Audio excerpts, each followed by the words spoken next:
Je m'appelle Grace Callahan. J'ai 41 ans et je suis major général dans l'armée de terre des États-Unis.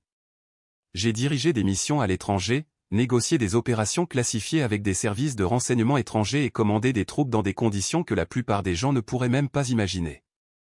Je suis entré dans des salles où des hommes de 30 ans mes aînés se mettaient au garde à vous. Mais ce jour-là, à la cérémonie de nomination de ma sœur, je n'étais qu'une femme debout devant un bâtiment, une femme indésirable. C'était une matinée d'avril lumineuse en Virginie, du genre où l'air sent la promesse.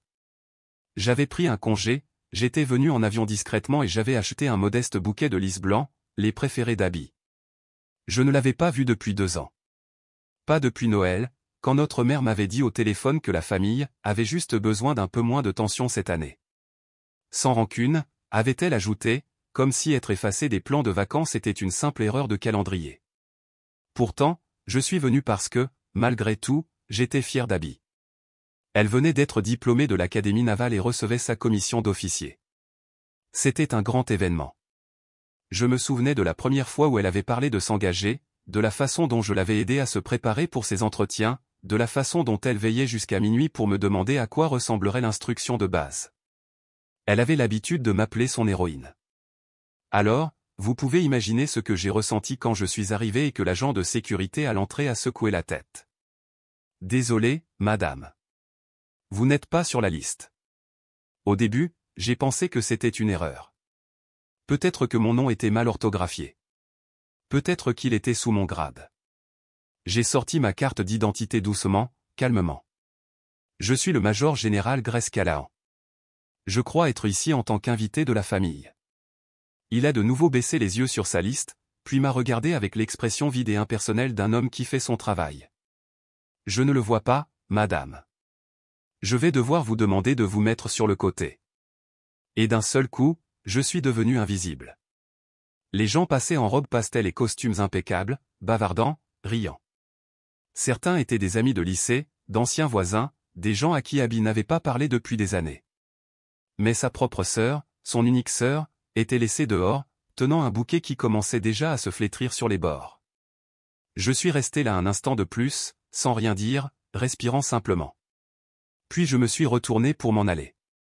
C'est alors que je l'ai entendu. Une voix derrière moi, tranchante, claire, autoritaire. Général Callahan. Je me suis retourné. Un grand homme en uniforme de cérémonie marchait vers moi, flanqué de 2 jeunes officiers. Il était commandant, des feuilles de chêne argentées scintillant sur ses épaules. Je connaissais son visage. Nous avions servi ensemble à Kandahar 6 ans auparavant. Il s'est arrêté à 1 mètre de moi, s'est mis au garde à vous et a salué. « Bon retour parmi nous, mon général. Nous vous attendions. » Et à cet instant, toutes les têtes se sont tournées. Tous les yeux se sont posés sur moi, non pas comme la sœur oubliée, mais comme quelque chose qu'ils n'avaient pas anticipé.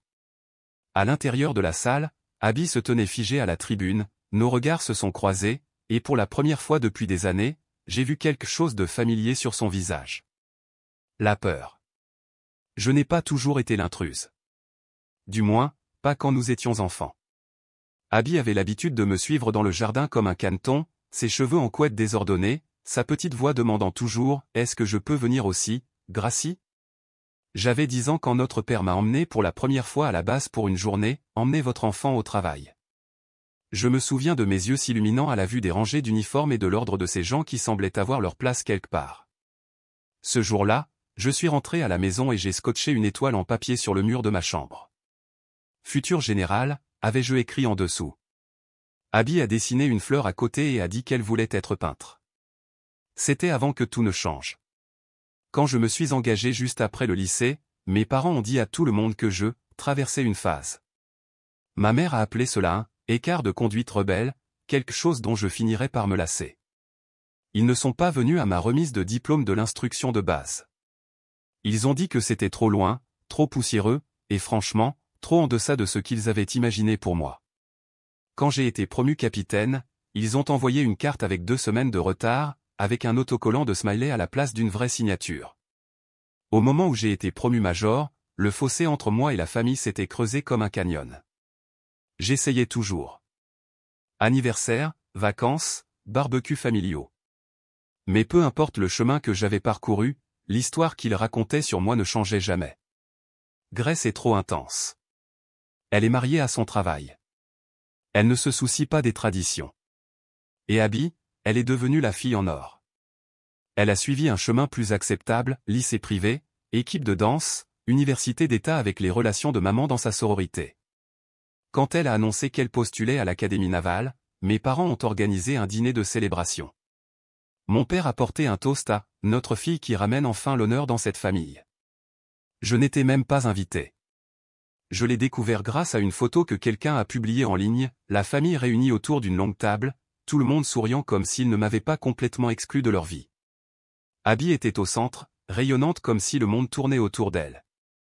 Mais voilà, je n'étais pas en colère qu'elle rejoigne l'armée. J'étais fier. Au fond de moi, je pensais que cela nous donnerait peut-être enfin un terrain d'entente. Peut-être, juste peut-être, qu'elle comprendrait qui j'avais été toutes ces années. Au lieu de cela, elle m'a à peine parlé. Quand je lui ai envoyé une lettre de félicitations après son acceptation, elle n'a jamais répondu.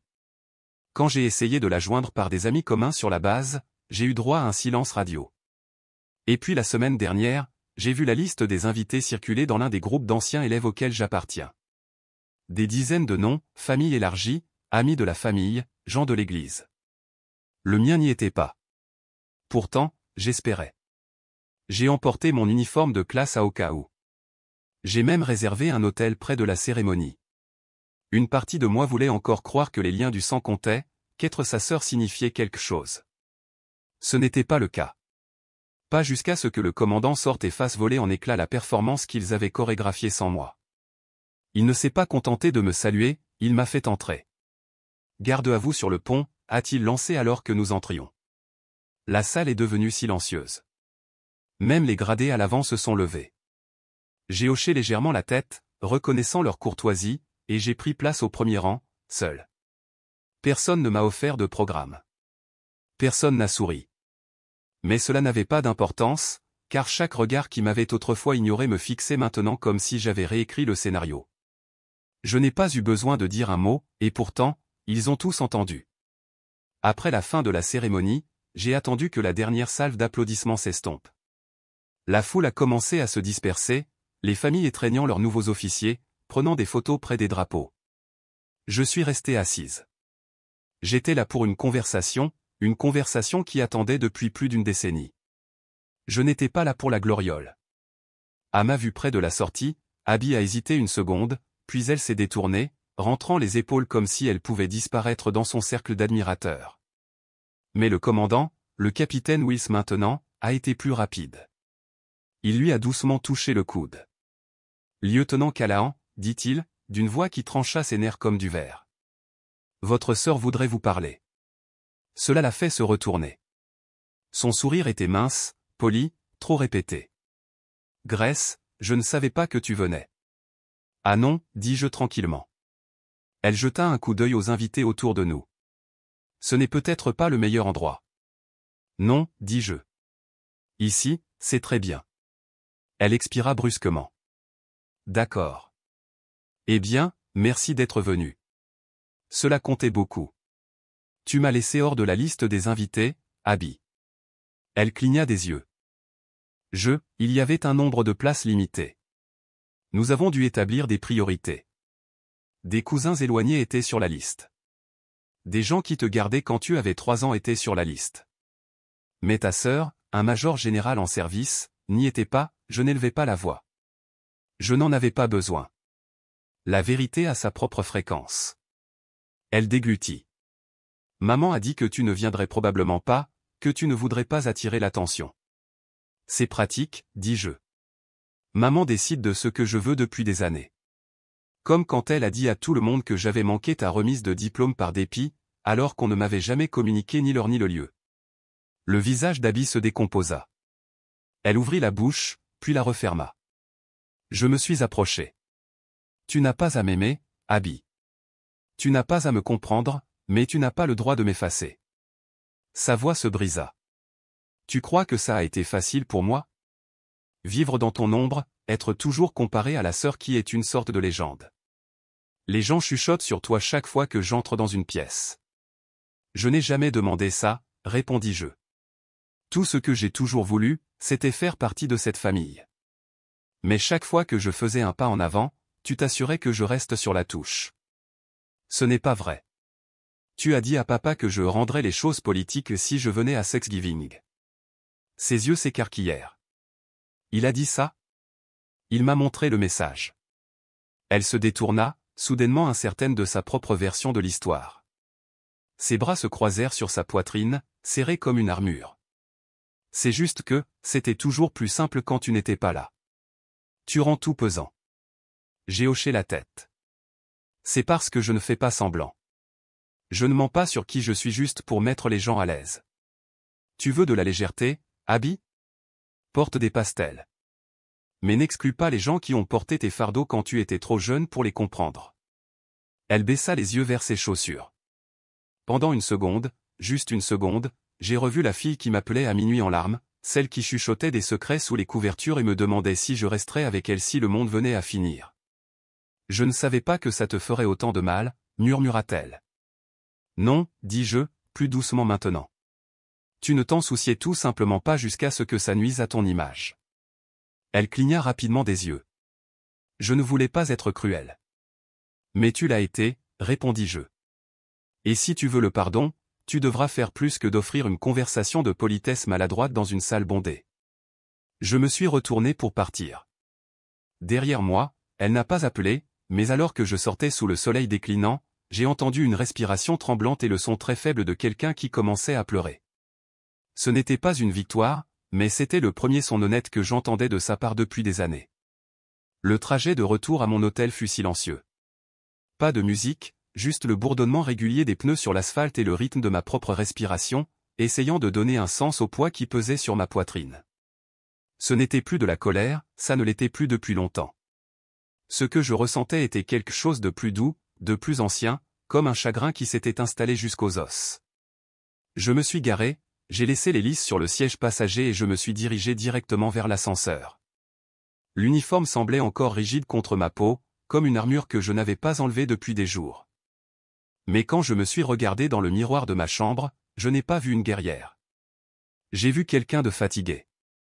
Quelqu'un qui avait passé toute sa vie à essayer de gagner une place à une table qui ne lui était jamais destinée. Je me suis assise sur le bord du lit et j'ai enlevé mes chaussures lentement, comme si j'ôtais une version de moi-même que je n'avais plus besoin de porter. Et je me suis laissé me souvenir. Je me suis souvenu de mes 13 ans, debout dans notre jardin avec des bottes boueuses, tenant un mât de drapeau improvisé que j'avais construit avec des manches à balai cassées. Abby était là aussi, observant depuis le porche. Je venais de finir de lire un livre sur Deborah Sampson, la femme qui s'était déguisée en homme pour combattre dans la guerre d'indépendance. J'étais obsédé. Cette semaine-là, j'ai écrit dans mon journal, un jour, je me battrai sans me cacher. Même à l'époque, je savais que je voulais quelque chose de différent. Je ne voulais pas être aimé. Je voulais être utile, compter d'une manière qui dure plus longtemps que les applaudissements.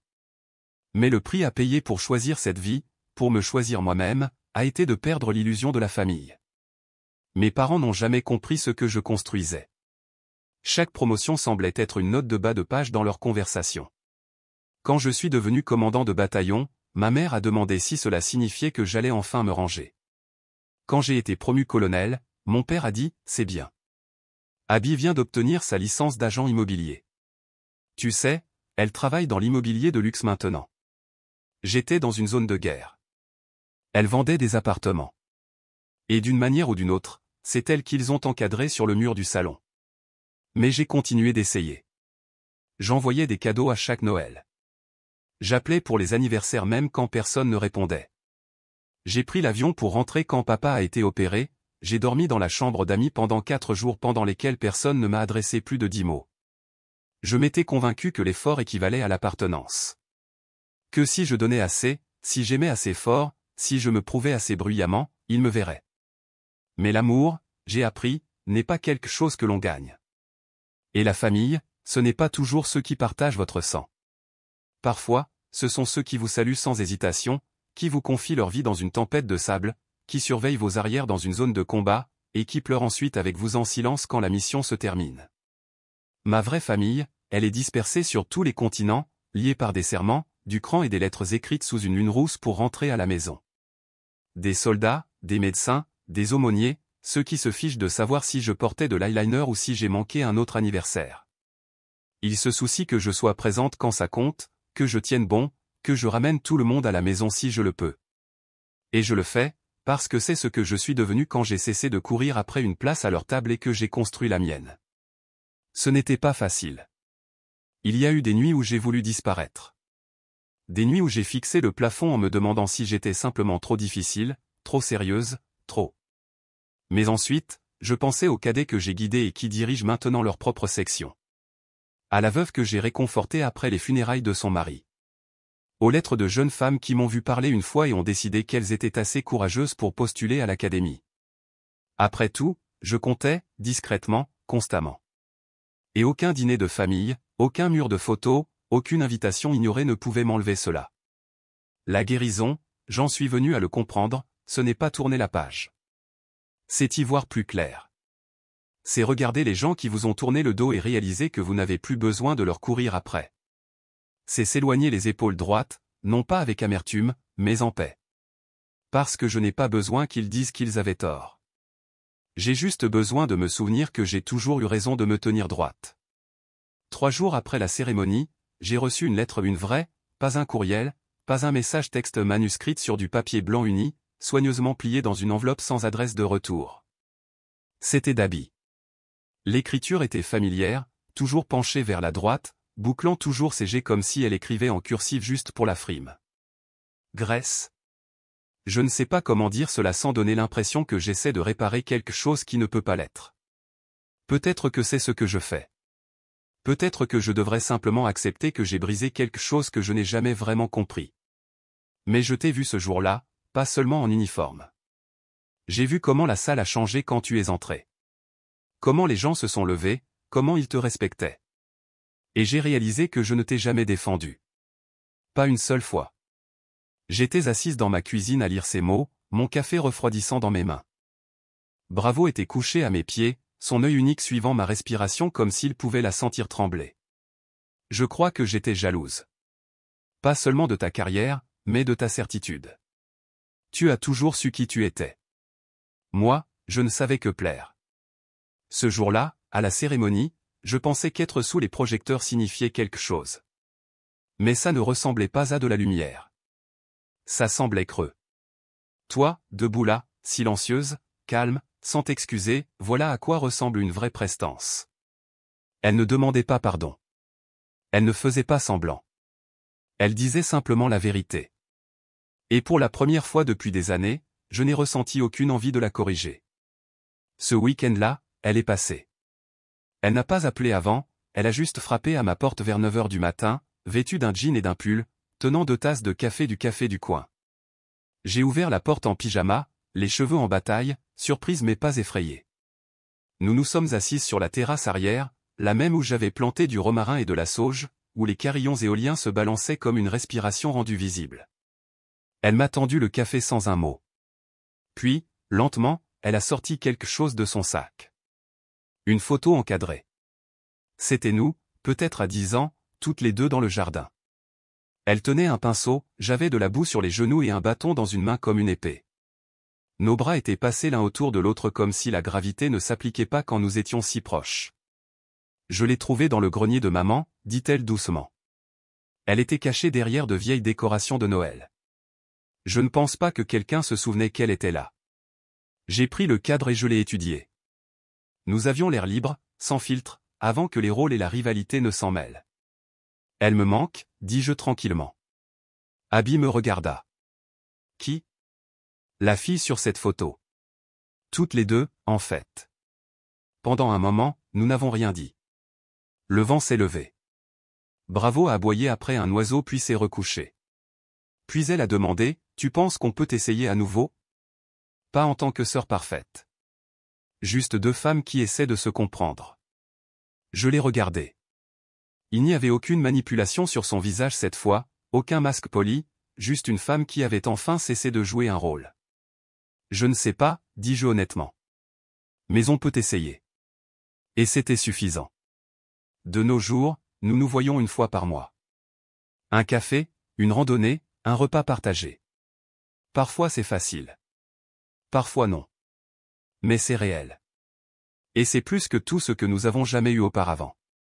Quant à mes parents, je n'ai pas eu de leurs nouvelles depuis plus d'1 an. Leur silence ne ressemble plus à une blessure. C'est juste un espace. Et j'ai rempli cet espace avec des gens qui me choisissent. Avec des cadets qui m'envoient des nouvelles de leur premier déploiement, avec de vieux amis qui débarquent avec de la soupe quand je suis malade, avec un chien qui pense que j'ai décroché la lune. Avec une vie qui n'a pas besoin d'être prouvée.